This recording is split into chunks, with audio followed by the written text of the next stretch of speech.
And this is the thing that like blew my freaking mind when I found out about it. So I just assumed that like this was great news for like American blacks because like, obviously if, whites, Asians, and Jews are being excluded, then, the whole point of this in the beginning was to get the black population up. And so this must be great for American blacks. So then I discovered this New York Times article from 2004 called Blacks Are Being Admitted into Top Schools at Greater Numbers, but which ones? Uh-oh.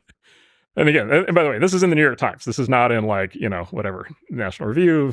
This is New York Times, 2004. And the two authorities that were quoted in the story are Henry Louis Gates, who's the dean of the African-American studies, community in the United States, super brilliant guy. And then Lani Guinier, who was a potential Supreme Court appointee under, I think, she was a close friend of Hillary Clinton. And there was, for a long time, she was on the short list for Supreme Court. So one of the top, jurists, lawyers in the country, both black. Was sort of legendarily successful in the academic and legal worlds, and black. And they are quoted as the authorities in this story. And the story that they tell is actually it's amazing. And by the way, it's happening today in education institutions, and it's happening in companies, and you can see it all over the place, and the government. Which is, at least at that time, the number was half of the black admits into a place like Harvard were not American-born blacks. They were foreign-born blacks.